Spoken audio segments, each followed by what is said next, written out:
E nesse bloco, então, conversando sobre contabilidade, estamos aqui com a presença do Giovanni D'Agostin, nosso contador, que sempre traz brilhantes informações.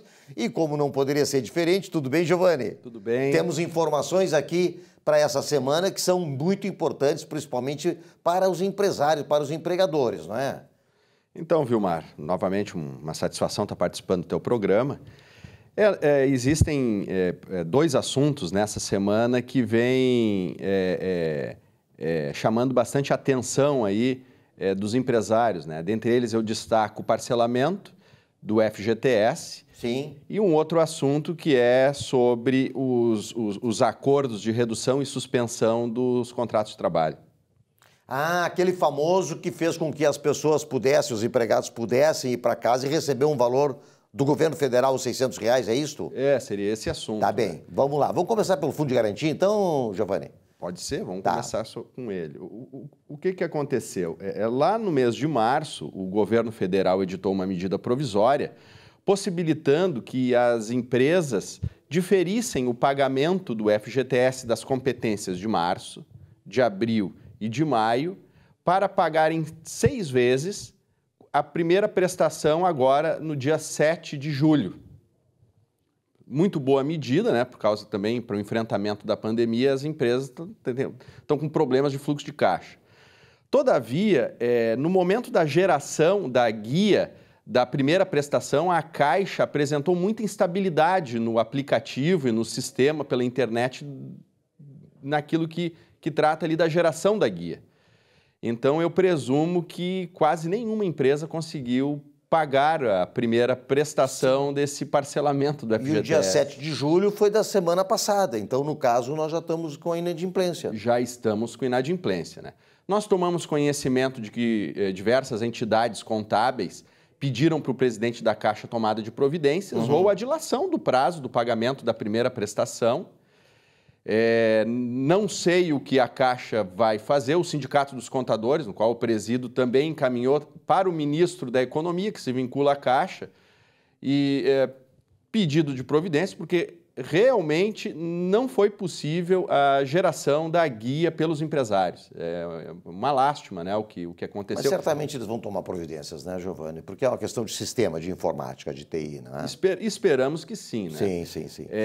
Ontem, a Justiça Federal do Distrito Federal, a pedido do SESCOM daquela região, deferiu uma medida liminar, então, para possibilitar que as empresas, os filiados do SESCOM daquela região, pudessem pagar a guia sem o pagamento dos encargos moratórios. Perfeito. Isso é uma grande preocupação, claro, né? Porque nós tomamos conhecimento de alguns colegas, de alguns contadores que conseguiram, depois do vencimento, gerar a guia, foram poucos colegas, mas está vindo com os encargos, né? Claro, o que não seria justo, porque não foram as empresas quem deram causa a esse problema. Exato. Né? E a medida provisória é 936, né? A da suspensão. Pois então. A suspensão e... A suspensão e a redução da jornada de trabalho. Perfeito. Né? Essa medida provisória deu muito o que falar.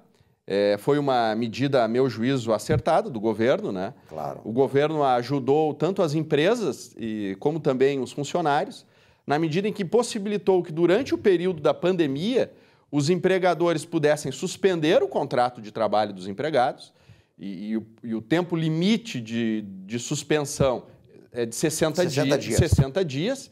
Aí, nesse caso, o governo pagaria uma espécie de seguro-desemprego, né? E desoneraria a empresa de pagar o salário deles. Para as empresas maiores, pagaria ali 30% do salário. Dependendo do faturamento. Isso, para as empresas que faturam mais do que 4 milhões e 800, certo. Né? Que é o limite ali das EPPs, não é? Certo. E também a possibilidade de fazer a redução da jornada de trabalho dos funcionários, certo. Né? Porque a gente sabe, né, que durante a pandemia, muito em virtude da baixa demanda, as empresas, muitas delas, não precisam também ter à disposição todo o quadro dos funcionários durante o tempo integral da jornada de trabalho. Perfeito. Então, poderia ali ser feita a redução de 25%, de 50% ou de 70%. Então, a empresa pagaria proporcionalmente o valor do salário com a redução e o governo federal pagaria a diferença, também um percentual ali proporcional, que equivaleria ao seguro-desemprego. E o que aconteceu com essa medida provisória, Giovanni? Pois então, essa medida provisória foi convertida na Lei 14.020 Ela foi publicada no dia 7 de julho, né? E o Congresso Nacional proveu ali algumas alterações na medida provisória, né? Uma delas é que o Poder Executivo, o presidente da República, pode, eventualmente, prorrogar os prazos mediante ato unilateral do presidente. Quer dizer que 60 dias, então, poderão ser prorrogados? 60 dias poderão ser prorrogados. Isso é interessante, porque a pandemia está aí ainda, né? A pandemia está aí ainda, exatamente. Principalmente aqui na região sul, né? Que agora veio com mais força. A medida, digamos assim, a mais favorável para que as coisas consigam andar no meio dessa situação econômica seria a prorrogação deste prazo de 60 dias. Ou tem mais alguma outra medida que trouxe a lei como emenda? O senhor se recorda que no início dos lockdowns, né, que foram implementados pelos governos estaduais e municipais também, o Bolsonaro fez um comentário sobre um artigo da CLT que obrigaria os governos a indenizar as empresas por causa dos fechamentos compulsórios das lojas. Lembro e foi muito criticado por isso. O senhor se lembra? Lembro. Pois então, essa lei, ela mitigou a aplicação daquele dispositivo durante o período da pandemia, né? Então, de acordo com essa lei, né? Uma adequação praticamente daquele artigo da CLT. Fizeram uma adequação para evitar que os governos locais fossem demandados a indenizar as empresas. Exatamente. Agora, tu falaste na questão do início, tá? E a nossa questão aqui, estadual, municipal, tá? Tu acha que começou assim muito no início, porque agora ainda nós estamos na pandemia, a previsão é julho, a previsão é agosto, a previsão não sei quando é, e nós estamos com fechamento aí, principalmente no município de Porto Alegre, começou segunda-feira, que são mais 15 dias. Tu acha que começou muito antecipadamente, Giovanni? Olha, a nossa situação, ela é muito crítica, muito periclitante.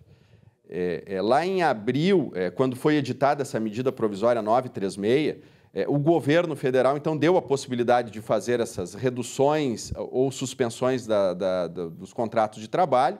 Todavia, o prazo máximo de vigência desses aditivos contratuais, a soma de todos eles, não poderia exceder a 90 dias. E não podem exceder a 90 dias, exceto se o presidente, porventura, venha prorrogar, não é? E lá no início, em abril, teve um semi-lockdown em Porto Alegre. E também em diversas regiões do estado, né?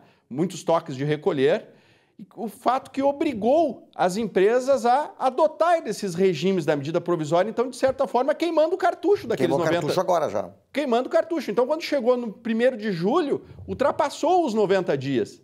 Só que em julho e agosto já era sabido, porque acontece em todo ano, o frio intensifica no estado. Então, as demandas hospitalares em vista de problemas respiratórios aumentam exponencialmente. Que não tem nada a ver com o Covid. Que não tem nada a ver com o Covid, né? Então, agora essas empresas estão tendo esse novo lockdown, né? As empresas, os cidadãos, e muitas dessas empresas já utilizaram os 90 dias previstos na medida 936.